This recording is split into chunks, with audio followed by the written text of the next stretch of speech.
আজকে সন্ধ্যায় দৈনিক ইত্তেফাক পত্রিকায় একটা নিউজ দেখলাম যে সরকার গঠনের সময় বিএনপি যে শপথ অনুষ্ঠান করবে সেই শপথ অনুষ্ঠানে তারা ভারতের প্রধানমন্ত্রী নরেন্দ্র মোদীকে দাওয়াত দিচ্ছে। এইটা নিয়ে নিশ্চয়ই ফেসবুকে আপনারা অনেক আলাপ আলোচনা ইত্যাদি দেখছেন এবং বিখ্যাত ইউটিউবার পিনাকি ভট্টাচার্য তাকেও দেখলাম এটা নিয়ে আলোচনা করতে এবং তিনি এক ধরনের বলছেন যে বাংলাদেশে কি ধরনের ভবিষ্যৎ বাংলাদেশের জন্য অপেক্ষা করতেছে এইটা এই নরেন্দ্র মোদীকে দাওয়াত দেওয়ার ভিতর দিয়ে তিনি মানুষকে বুঝে নিতে বলছেন। পরবর্তীতে আরেকটা পত্রিকা ঢাকা টাইমস নামে একটা পত্রিকায় দেখলাম যে পাকিস্তানের শাহবাজ শরীফকেও নাকি বিএনপি তার শপথ অনুষ্ঠানে দাওয়াত দিচ্ছে এবং সেখানে সার্কভুক্ত সবগুলো দেশের প্রধানমন্ত্রীকেই নাকি দাওয়াত দিচ্ছে, এরকম ইত্যাদি ইত্যাদি।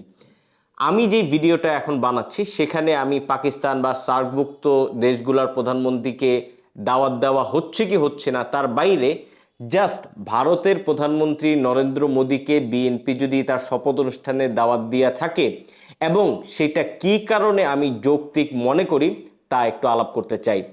আমার মূল আলাপে ঢোকার আগে অন্য একটা বিষয় একটু ছোট করে নোট দিয়ে রাখা দরকার। আপনারা নিশ্চয়ই দেখছেন যে আজকে তারেক রহমান তার যে বিজয় সেই বিজয় অনুষ্ঠানে সাংবাদিকদের সঙ্গে একটা প্রেস ব্রিফিং করছিলেন এবং সেই প্রেস ব্রিফিংয়ে একটা প্রশ্ন নিশ্চয়ই আপনাদের চোখে পড়ছে যে আমাদের সাংবাদিক খালেদ মহিউদ্দিন সাহেব তাকে করছেন।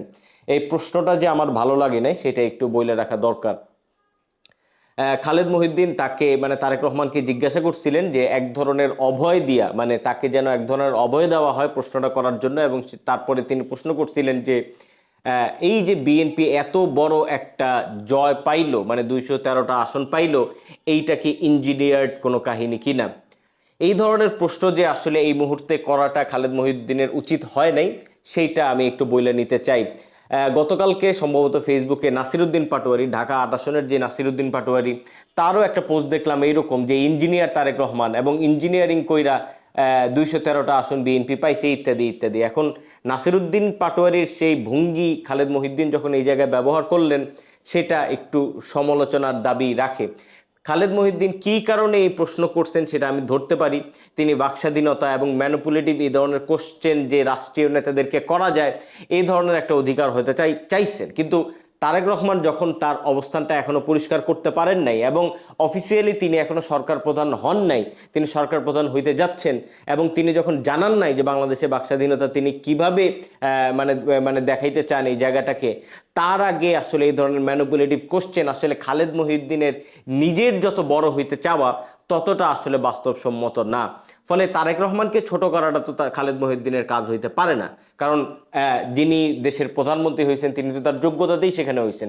এখন সেখানে যদি তিনি ভুলভ্রান্তি ইত্যাদি করেন তারপরে এই জায়গাগুলোকে ম্যানিপুলেট কইরা অন্যান্য অনেক কিছু করার সুযোগ থাকে, কিন্তু তারেক রহমান যখন কিছুই দেখেন নাই তখন এই ধরনের একটা ম্যানিপুলেটিভ কোশ্চেন কইরা খালেদ মহিউদ্দিন মূলত যতটা না সাংবাদিকদের অধিকার নিশ্চিত করতে চাইছেন তার চেয়ে বেশি তিনি আসলে তার যেই সাংবাদিক হিসাবে তার যেই বড়ত্ব সেটা তিনি ইনশিওর করতে চাইছেন। যাই হোক, আমি আমার মূল আলাপে ঢুকি। তো এই যে মানে ভারতের প্রধানমন্ত্রী নরেন্দ্র মোদীকে যে দাওয়াত দিল বিএনপি এবং তার বরাত দেখলাম যে বিএনপির হইতে পারেন পররাষ্ট্রমন্ত্রী বা প্রতিমন্ত্রী হুমায়ুন কবির, তিনি এটা কনফার্ম করছেন যে ভারতের প্রধানমন্ত্রী নরেন্দ্র মোদীকে দাওয়াত দেওয়া হয়েছে। সেক্ষেত্রে আমি খুব স্পষ্টভাবে যেটা বলতে চাই যে এইটা যদি বিএনপি আসলেও ওই কাজ কইরা থাকে সেটা বিএনপির অনেক যৌক্তিক এবং খুবই দরকারি একটা কাজ বিএনপি করছে।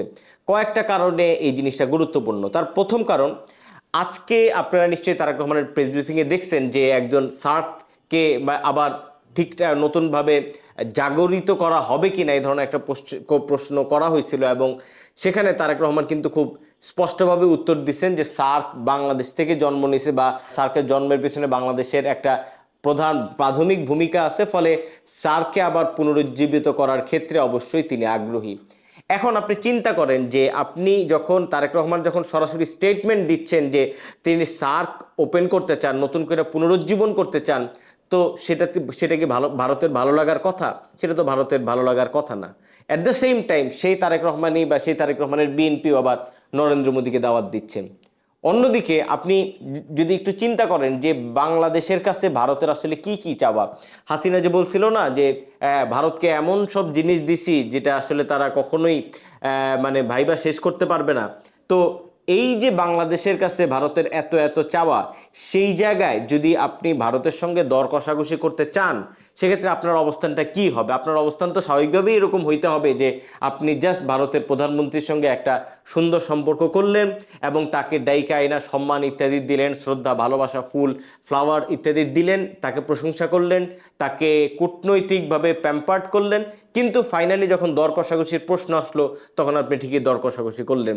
এখন বাংলাদেশের কাছে ভারত যা চায় তা যখন আপনি দর কষাকষি করতে চান এবং আপনি যখন সার্ক আবার পুনরুজ্জীবিত করতে চান, অর্থাৎ আপনি নিজের জায়গা থেকে দাঁড়াইতে চান, তখন ভারতের সঙ্গে আপনি তো জাস্ট মারামারি কইরা, মানে প্রফেসর ইউনূসের যে কূটনীতি ছিল সেই কূটনীতি দিয়ে তো আপনি ভারতের সঙ্গে সেটা পারবেন না। তৃতীয়ত, আপনি যদি দেখেন যে প্রফেসর ইউনূসের এতদিনের যেই মানে 1.5 বছরের যে কূটনীতি, সেই কূটনীতি যে একটা বদল ঘটতেছে এবং এই বদল ঘটা যে জরুরি, এই জিনিসটাও তো আপনার সামহাও ইনশিওর করা লাগবে। ফলে ভারতের প্রধানমন্ত্রীকে যদি দাওয়াত দেওয়া হয় এবং বাংলাদেশ ভারতের সম্পর্ক যদি নতুনভাবে শুরু হয় এবং সেখানে যদি একই সঙ্গে দর কষাকষির জায়গাটা থাকে, একই সঙ্গে সার্ক পুনরুজ্জীবনের বিষয়টাও থাকে, একই সঙ্গে ভালো সম্পর্ক তৈরি করার যে প্রক্রিয়া সেটাও আগায় যায়, তাহলে এটা মানে ঠিক কী কারণে এটা প্রবলেমেটিক তা আমি বুঝতে পারি না। ফলে আমাদের মানে কূটনীতি বা আমাদের কূটনৈতিক আলাপ আলোচনার জায়গাগুলো দিনে দিনে এমন সংকীর্ণ হয়ে গেছে যে মানে যে কেউই আসলে মনে করে যে কূটনীতি বিলতে হয় মুখ দেখবো বা মুখ দেখবো না। কূটনীতি বিষয়টা তো তা না, মানে আপনি যার সঙ্গে বন্ধুত্ব তার সঙ্গে আপনার দর কষাকষি, যে আপনার শত্রু তার সঙ্গে আপনার বৈশা এক টেবিলে বৈশা দাওয়াত আমন্ত্রণ ইত্যাদির ভিতর দিয়ে আপনাকে যাইতে হবে। এখানে একটা গুরুত্বপূর্ণ পয়েন্ট আছে যেটা তারেক রহমানকে এই টোটাল সাউথ এশিয়ার মধ্যে একটা বিগ লিডার হিসাবে তার আবির্ভূত হওয়ার একটা জায়গা তৈরি করছে। সেটা হচ্ছে যে তারেক রহমানের এই যে জয়, সেই জয়টা কিন্তু কমপ্লিটলি এই সাউথ এশিয়ার একটা পপুলিস্ট রাজনীতির বিরুদ্ধে একটা পলিসি নির্ভর রাজনীতির জয়। ফলে এটা মানে ভারত যে স্ট্রাগলটা করতেছে, বাংলাদেশ অলরেডি সেই স্ট্রাগলে এক ধরনের জয় পাইছে।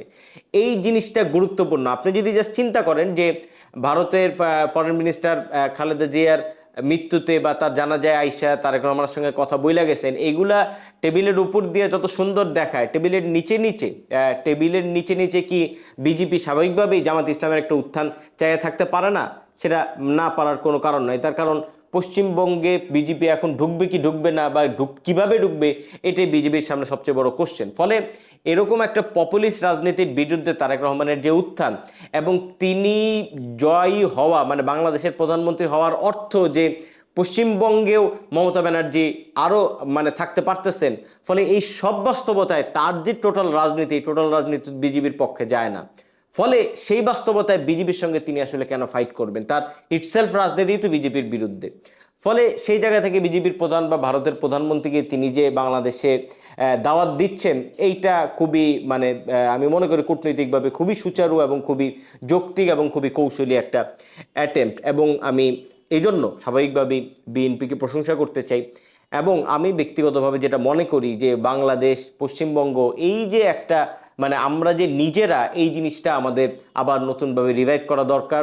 এবং সেটা ছোট বাংলা, বড় বাংলা, দুই বাংলা যেই নামেই হোক না কেন, কিন্তু আমরা যে হিন্দু মুসলমান, আমাদের ইতিহাসটা যে সামহাও এক এবং মানে এই জায়গার যে আমাদের আবার একত্রিত হওয়ার জায়গা আছে, তারা আমাদের দেশে আসবে, আমরা তাদের দেশে যাব, এবং বাংলা বলে যে আলাদা একটা মানে ক্লেইমের জায়গা আছে, সেই জিনিসটাও আসলে আস্তে আস্তে তৈরি করতে হবে। এবং সেক্ষেত্রে আপনি বিজেপির সঙ্গে মারামারি করে আপনি তো সেটা পারবেন না। আপনারা অলরেডি জানেন যে আপনারা যে ভারতে মানে মানে এখান থেকে যে লোকজন ইত্যাদি যাইতো, সেগুলো আসলে বিজেপি এক ধরনের বন্ধ করে রাখছে। এবং তার বন্ধ করার মৌলিক কারণ হচ্ছে যে পশ্চিমবঙ্গে বিজেপি ঢুকতে চায়।